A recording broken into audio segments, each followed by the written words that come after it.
cette nouvelle édition de votre journal de 15 heures, dont elles sont les faits saillants. Le chef de l'État a regagné la capitale à l'issue de sa participation au sommet de l'Union africaine au Togo.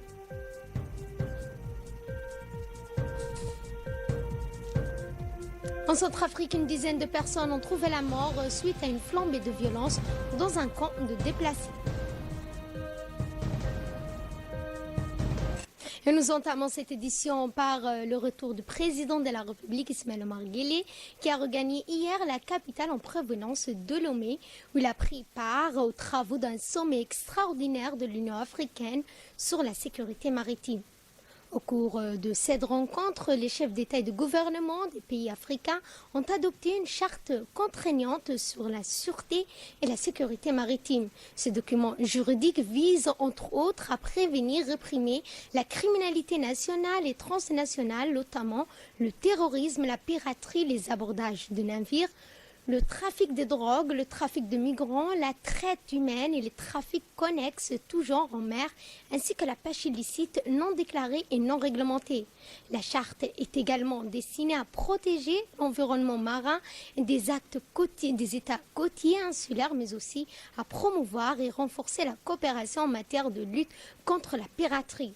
La charte plaide aussi pour le renforcement des institutions nationales, régionales, continentales appropriées et susceptibles de promouvoir la sûreté et la sécurité en mer. Et en nouvelle nationale, le Premier ministre Abdelkader Kamel Mohamed a eu ce matin un entretien avec le nouvel ambassadeur de l'Union européenne à Djibouti, M. Adam Koulak. Adam Koulak était accompagné par M. Patrick Gensen et José Puig-Vara, respectivement chef de la section politique presse et information et chef de la coopération.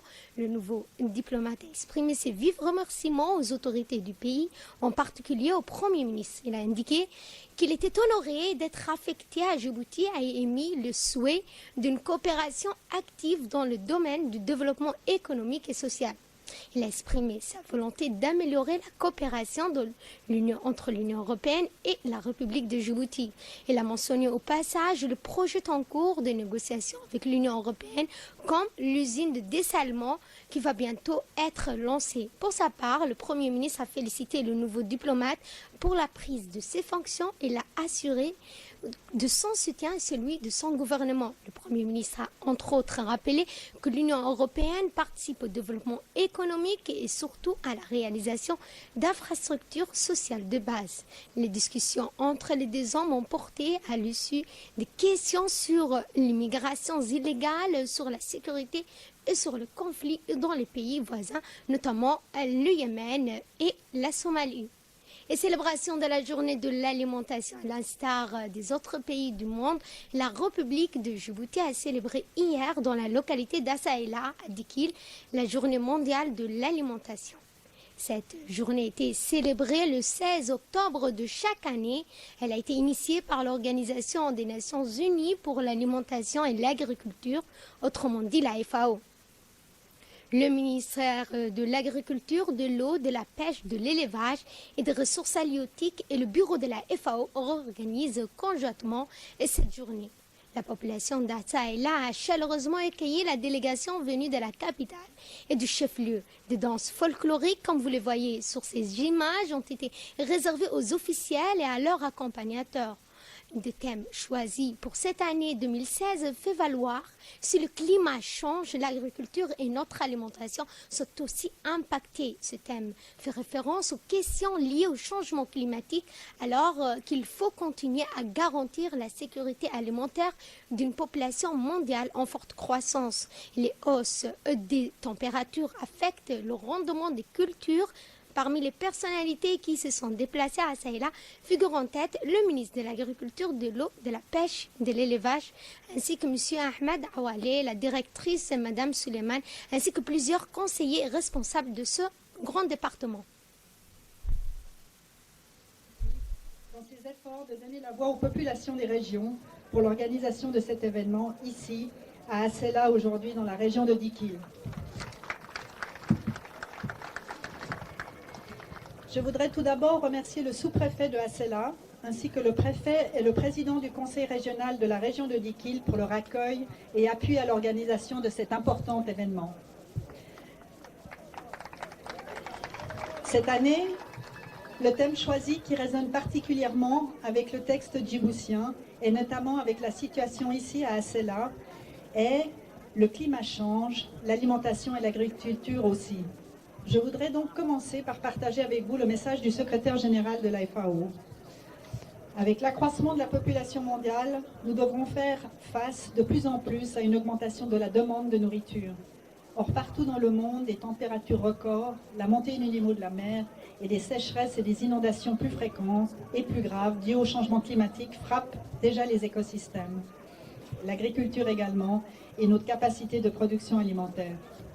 Les peuples les plus vulnérables sont les plus pauvres du monde, dont 70% comptent sur l'agriculture, la pêche et le pastoralisme comme subsistance pour se procurer de la nourriture ou un revenu. En cette journée mondiale de l'alimentation, nous appelons l'attention sur la corrélation étroite entre les changements climatiques, une agriculture durable et la sécurité alimentaire et nutritionnelle pour le message suivant. Le climat change, l'alimentation et l'agriculture doivent changer aussi. Sans une action concertée, des millions de personnes supplémentaires risquent de connaître la pauvreté et la faim. Et le préfet de la région de Dikil, Mohamed Cheko, s'est félicité du choix d'Assaïla pour la célébration de la Journée mondiale de l'alimentation. Écoutons ses propos. Je voudrais tout d'abord souhaiter la bienvenue à l'ensemble des participants à la Journée mondiale de l'alimentation en ce dimanche 16 octobre 2016 à Assaïla. Je ne saurais cacher ma joie de voir que notre région, grenier de l'agriculture, soit honorée une fois de plus pour accueillir la célébration de cette importante journée. Le choix de cette localité d'Assaïla n'est pas également fortuit, puisqu'il s'agit du fief de l'une des plus anciennes et plus célèbres coopératives agricoles de notre pays, à savoir la coopérative agricole de Gobaal.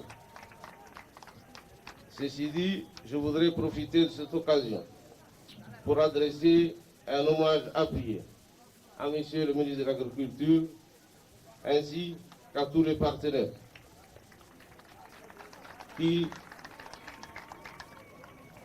participent à nos côtés, aux côtés de notre gouvernement, en vue de combattre la faim et la pauvreté dans le monde. Je voudrais ensuite rappeler que le gouvernement djiboutien, sous l'impulsion de la politique du président de la République, son Excellence M. Ismaël Omar Guelleh, a fait de l'agriculture la principale priorité de sa politique de développement dans le souci d'assurer la sécurité alimentaire pour tous les citoyens. Je pense que nul ne sans savoir que le 16 octobre de chaque année, la communauté internationale célèbre la Journée mondiale de l'alimentation, qui est aussi la date anniversaire de l'Organisation des Nations Unies pour l'alimentation et l'agriculture, créée au lendemain de la Seconde Guerre mondiale en 1945. En cette circonstance, il m'est particulièrement agréable de m'adresser à vous au nom des Dikilois et des Dikiloises, au nom de toute la population de la localité cosmopolite d'Assaïla, au nom de tous les élus de la région, la bienvenue à la délégation bien sûr conduite par son Excellence Monsieur le Ministre dans la localité cosmopolite d'Assaïla pour pouvoir procéder à la célébration de cette journée dont le thème ne laisse personne perplexe et bien sûr qui concorde avec la réalité internationale. Le climat change, l'alimentation et l'agriculture aussi. Pourquoi cette journée? Je pense que nul ne sans savoir que la Journée mondiale de l'alimentation a été instituée d'une manière générale pour renforcer la sensibilisation et la compréhension des approches visant à éliminer la faim. Sensibiliser également la communauté internationale sur les problèmes alimentaires dans le monde. Et enfin, renforcer la solidarité dans la lutte contre la faim, la malnutrition et la pauvreté extrême d'une manière générale. Nous marquons une courte pause pour l'appel de la prière à l'Asr. Nous reviendrons tout de suite après avec l'allocution du ministre de l'Agriculture en cette occasion de la journée mondiale de l'alimentation. C'était donc l'appel de la prière à l'Asr. Nous enchaînons donc avec les propos du ministre de l'Agriculture qui a souligné de son côté que son département a multiplié les initiatives afin de réduire l'impact du réchauffement climatique des populations rurales, des agropastoraux et ceux qui vivent à proximité des côtes. J'ai le plaisir et le privilège de prendre part et de parrainer cette importante cérémonie traditionnellement célébrée chaque année le 16 octobre au niveau mondial. Nous avons choisi que cette journée internationale puisse se tenir à cela. Le thème retenu, le climat change, l'alimentation et l'agriculture aussi. Pourquoi à cela? Chaque fois que je viens, j'ai une nostalgie pour cela.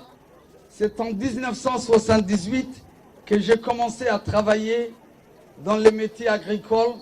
J'ai commencé dans la région d'Idikil en 1978, le 2 mai 1978. Mais ce qui a changé, c'est l'eau. La problématique de l'eau se pose d'une manière accrue avec le changement climatique. L'adduction d'eau potable que nous allons inaugurer ce matin ensemble. Mais aujourd'hui, c'est ce qui vient et nous allons commencer par cette inauguration. Nous allons inaugurer une adduction d'eau potable avec une conduite PEHD.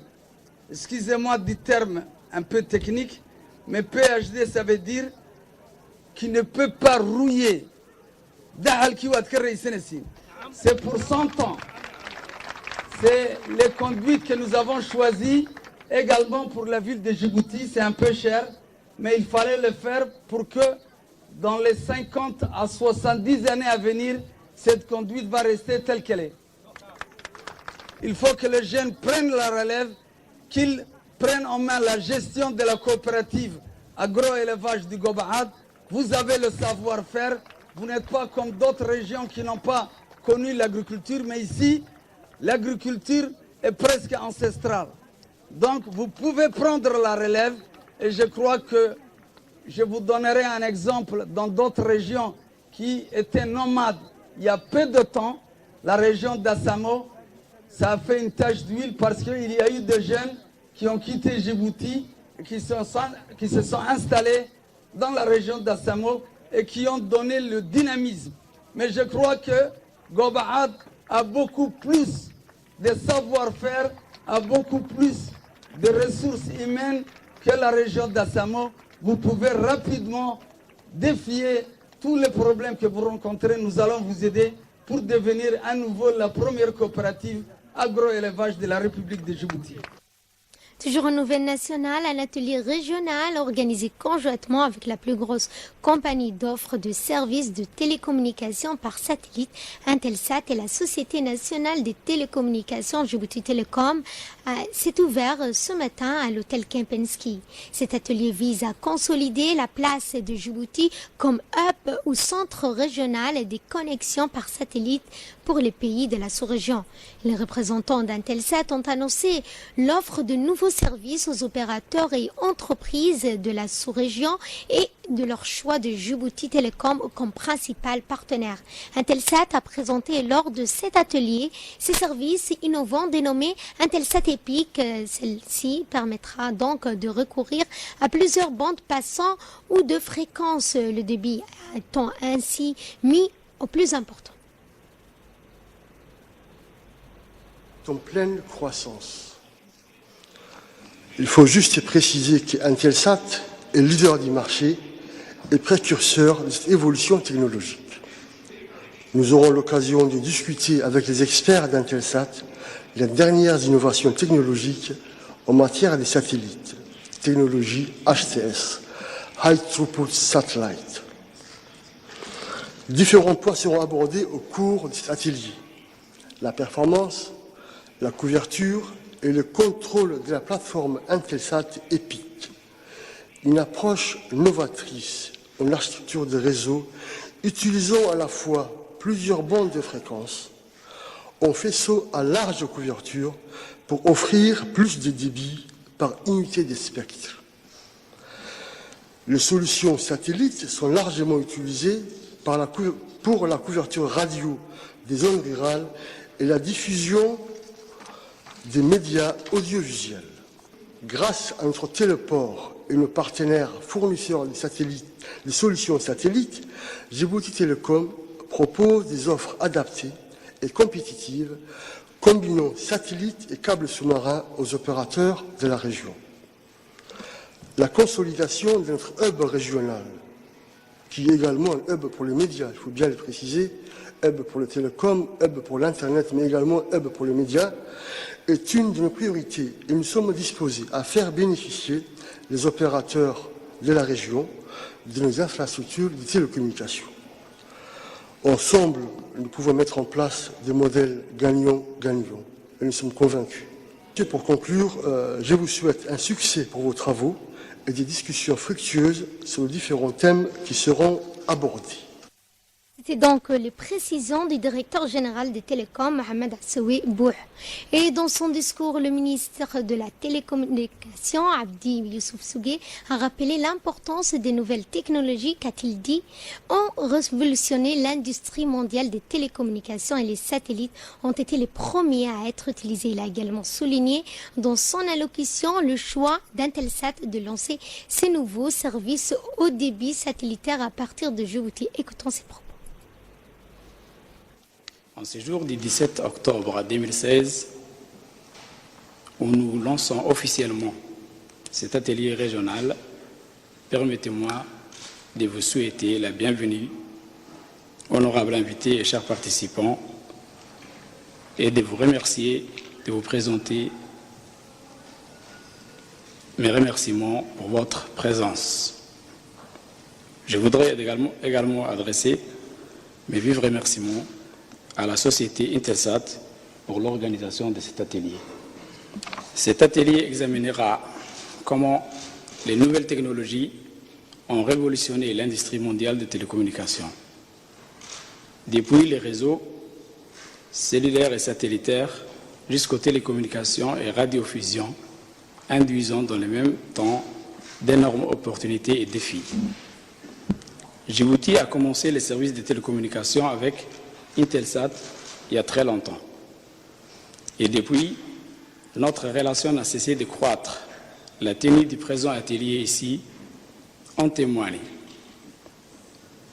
Intelsat a choisi de lancer ces nouveaux services HTS à partir de Djibouti et nous ne pouvons que nous en réjouir. Ceci consolide le partenariat de Djibouti comme hub des télécommunications dans la région et nous saluons la présence de nos amis, les opérateurs et amis frères somaliens. Ma présence parmi vous ce matin est la preuve manifeste de la volonté gouvernementale de renforcer les capacités de son personnel sur les dernières technologies pour mieux jouer son rôle de hub régional. En vous souhaitant encore plein succès à cet atelier, je déclare ouvert les travaux de l'atelier. Je vous en remercie. Et dans le reste de l'actualité, un atelier de formation sur la collecte des données de base, les plans et la cartographie de Djibouti a eu lieu ce matin au Palais du Peuple. Cet atelier qui va durer 4 jours a été conjointement ouvert par le secrétaire général du ministère de l'Équipement et des Transports, M. Saïd Nou Hassan, et le secrétaire général par intérim du ministère de l'Habitat et de l'Urbanisme et de l'Environnement, M. Hussein Rirash Roblé. Cette formation a regroupé plusieurs techniciens des différents ministères et services, à savoir l'EDD, le service des domaines, le CERD, le ministère de l'Habitat organisé une formation que nous participons. Cette formation, l'objectif de cette formation est que le système d'information géographique dont nous avons bénéficié grâce à l'aide de la JICA, il y a eu un ensemble de données, une photovoltaïque que nous avons déjà, les Japonais nous ont déjà donné. Donc nous sommes en train de donner cette formation aux autres institutions qui sont l'EDD, l'ONEAD et le CERD, dont nous envisageons donc bientôt que toutes ces données sont regroupées dans un seul lieu. Le secrétaire général par intérim du ministère de l'Habitat, de l'Urbanisme et de l'Environnement, M. Hussein Rirash Roblé, a indiqué que cet atelier s'inscrit dans le cadre du renforcement des capacités des cadres d'utilisation des données cartographiques relatives au transport aux routes. Entre autres, le secrétaire général du ministère de l'Équipement et des Transports, M. Moussaïd Hussein Hassan, il a souligné que cette formation sera utile à tous les techniciens. Et dans le cadre du programme communautaire dit Salam de promotion et de protection des droits humains et de la lutte contre les MGF, les comités de gestion communautaire de Djibouti du Sud et du Nord ont organisé hier des rencontres communautaires au siège de l'Union nationale des femmes djiboutiennes, l'UNFD. On prépare à cette rencontre la coordinatrice du projet de programme, Rukia Ali, la représentante de l'UNESCO, le président de la commune de Balbala, Youssouf Nouhou, un large public composé d'hommes, de femmes, de jeunes issus de différents quartiers y ont assisté. Ce programme est placé sous la supervision de Madame Mariam Kako et de Halima. Au menu donc un riche programme composé de débats, de sketchs et de sensibilisation sur le méfait des mutilations génitales féminines. La santé à l'éducation, en passant par l'environnement, avec comme priorité la protection des enfants comme toute forme de violence, en particulier la promotion de l'abandon de toute forme d'excision, l'enregistrement des naissances et la lutte contre les mariages précoces. La journée de rencontre d'aujourd'hui réunit les comités de gestion communautaire de Djibouti-Ville ainsi que les comités de veille qui ont été mis en place donc, il y a quelques mois. Cette rencontre intercommunautaire sera l'occasion pour les comités de gestion communautaire d'effectuer un partage d'expériences. Des sports, pour clore l'actualité nationale, les autorités de la région d'Ali Sabié ont offert un déjeuner convivial en l'honneur des joueurs de l'association sportive d'Ali Sabié qui est sponsorisée par Djibouti Telecom. L'ensemble des encadreurs de l'équipe ont également été conviés à manger au restaurant de l'hôtel de la Palmeraie d'Ali Sabié. Ce déjeuner a été offert à ces joueurs qui ont remporté la finale de la Supercoupe vendredi dernier. Ils ont battu le Football Club de Dikil avec un score fleuve de 6-1.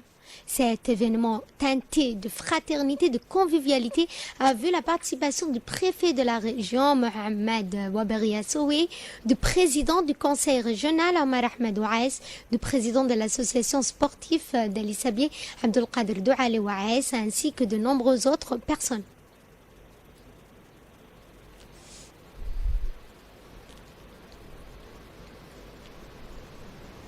Et de là, nous passons à l'actualité régionale et internationale en Irak. Pour commencer, l'offensive sur la ville de Mossoul tenue par les djihadistes de l'État islamique a été lancée cette nuit par le Premier ministre irakien Haïdar al-Abadi qui a annoncé le début de l'offensive sur Mossoul. L'opération a pour but de reprendre ce dernier grand bastion des djihadistes de l'État islamique dans le pays. Elle est soutenue par la coalition dirigée par les États-Unis. Des combattants kurdes et des miliciens chiites et sunnites y participent également. Mossoul est tombé entre les mains des djihadistes de l'État islamique en juin 2014. Rappelons-le, c'est la deuxième plus grande ville d'Irak. Elle comptait alors 2 millions d'habitants. 30 000 soldats irakiens devraient prendre part à cette bataille. Parmi eux, des combattants peshmerga kurdes et des miliciens chiites et sunnites. Des avions de la coalition ont frappé la nuit de samedi à dimanche. Des tracts ont été largués afin de prévenir la population civile de l'imminence de l'offensive. Et en Syrie, l'aile perd de Talib, une ville symbolique. L'État islamique a perdu donc cette ville de Syrie d'une petite taille mais importante symboliquement pour les djihadistes. Une prophétie de l'islam en fait un lieu de bataille entre les armées chrétiennes et musulmanes où ces derniers avaient pu donc frôler l'immunité d'une défaite. Écoutons donc Idriss Adouita pour plus de précision. Une ville de petite taille mais importante symboliquement pour les djihadistes. Une prophétie de l'islam en a fait le lieu d'une bataille entre les armées chrétiennes et musulmanes où ces dernières, après avoir frôlé une million de défaites, finiront par triompher. Ce n'est pas contre des soldats chrétiens mais face à des rebelles syriens soutenus par la Turquie que l'État islamique s'est incliné. Daesh contrôle les villages entourant cette région, mais l'armée syrienne libre avance dans cette zone et bien sûr, l'objectif est d'avancer vers Al-Bab et de libérer entièrement Manjib, a déclaré Mevlut Cavusoglu, le ministre turc des Affaires étrangères. Dabik se trouve au nord d'Alep, à une dizaine de kilomètres de la frontière. En raison de la prophétie, le nom de la ville a aussi été utilisé comme titre de la revue des propagandes internationales de l'État islamique. À Alep, des 150 000 personnes sont toujours prises au piège sous les raids des aviations russes et syriennes. La ligne de front se situe dans la vieille ville, en plein cœur de l'agglomération. Dimanche, les quartiers rebelles ont de nouveau été bombardés.